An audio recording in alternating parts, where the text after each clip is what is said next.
ఎన్నికల ప్రచారంలో దూసుకెళ్తున్న జనసేన అధినేత పవన్ కళ్యాణ్ ఇవాళ కృష్ణా జిల్లాలో రెండో రోజు సుడిగాలి పర్యటన చేయనున్నారు. ఇక ఎన్నికల ప్రచారంలో భాగంగా జనసేన అధినేత పవన్ కళ్యాణ్ ఇవాళ కృష్ణా జిల్లాలో రెండో రోజు పర్యటించనున్నారు. దీనిలో భాగంగా కైకలూరు, పెడన, మచిలీపట్నం, అవనిగడ్డ బహిరంగ సభల్లో పాల్గొనున్నారు. ప్రజా సమస్యలు, జనసేన సిద్ధాంతాలు, జనసేన మేనిఫెస్టోపై పవన్ ప్రసంగించనున్నారు.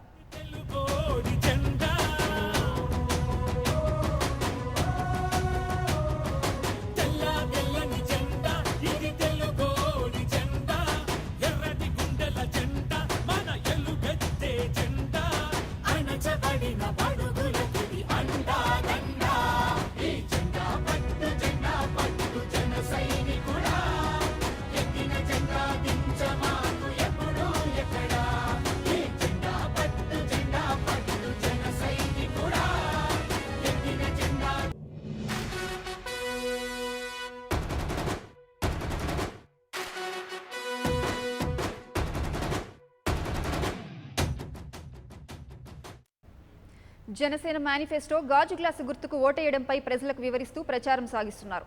జనసేన అధికారంలోకి వస్తే ఎలాంటి పాలన సాగిస్తుంది, ఎలాంటి సంక్షేమ పథకాలు అందించబోతోంది, యువతకు జనసేన ఏం చేయబోతోంది, ఇలా అన్ని వర్గాల ప్రజలకు అందుబాటులో ఉండేలా రూపొందించిన జనసేన మేనిఫెస్టోను వివరిస్తూ ప్రచారం హోరెత్తిస్తున్నారు జనసేనాని.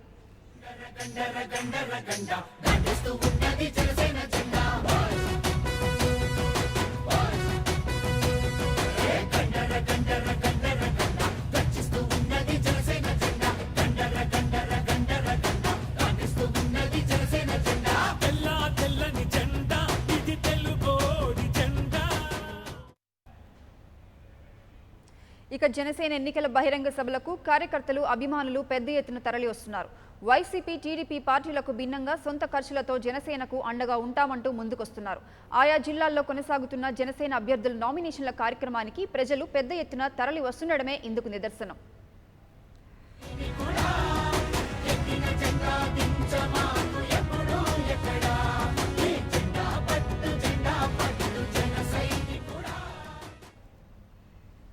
ఇక ఇదే అంశానికి సంబంధించి మరింత సమాచారం మా ప్రతినిధి నేతాజీ అందిస్తారు. నేతాజీ, చెప్పండి, జనసేనాని పర్యటనకు సంబంధించి ఉన్న అప్డేట్స్ ఏంటి? జనసేన అధినేత పవన్ కళ్యాణ్ ఎన్నికల ప్రచారం విజయవంతంగా కొనసాగుతుంది. ఆయన సుడిగాలి పర్యటనతో రాజకీయాలను వేడెక్కిస్తున్నారనే చెప్పాలి. నిన్న 5 బహిరంగ సభల్లో పాల్గొన్నారు. ఇవాళ కూడా 4 బహిరంగ సభల్లో పాల్గొననున్నారు. ఈ రోజు ఇటు కైకలూరు టౌన్ హాల్లో మధ్యాహ్నం 1 గంటకు బహిరంగ సభను ఏర్పాటు చేశారు. అనంతరం మధ్యాహ్నం 2 గంటలకు బంటుమిల్లి బస్టాండ్ వద్ద బహిరంగ సభ ఉంది. అనంతరం అక్కడి నుంచి పెడన బస్టాండ్ మీదుగా రోడ్ షోని జనసేన నిర్వహిస్తారు. సాయంత్రం 4 గంటలకు మచిలీపట్నం లో బైపాస్ రోడ్ నుంచి భారీ బహిరంగ సభ ఉంది. సాయంత్రం 6 గంటలకు అవనిగడ్డ రాజీవ్ గాంధీ సెంటర్ లో బహిరంగ సభ. మొత్తంగా 4 బహిరంగ సభలను ఒక రోడ్ షోని వాళ్ళు నిర్వహించబోతున్నారు. ఇక పవన్ కళ్యాణ్ ఎక్కడికి వెళ్ళినా కూడా ప్రజలు బ్రహ్మరథం పడుతున్నారు. పవన్ కళ్యాణ్ కూడా తాను ఏం చేయదలుచుకున్నది ప్రజలకు సూటిగా చెప్పే ప్రయత్నం చేస్తున్నారు. అలానే అధికార విపక్ష పార్టీలు ఇచ్చిన హామీలు ఏవైతే ఉన్నాయో అవి మాత్రం నెరవేర్చడానికి సాధ్యం కాదు.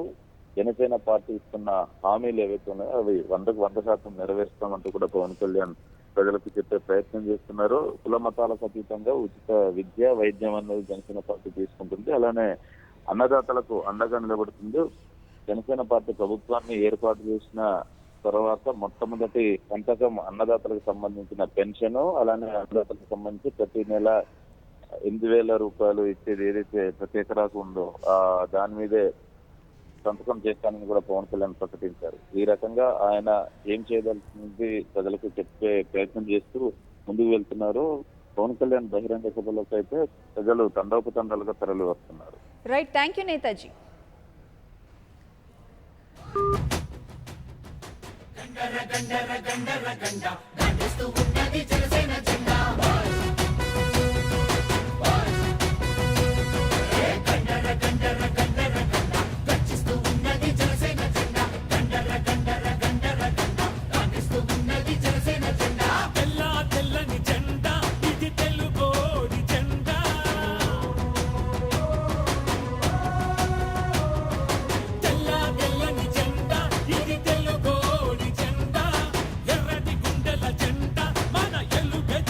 జెండా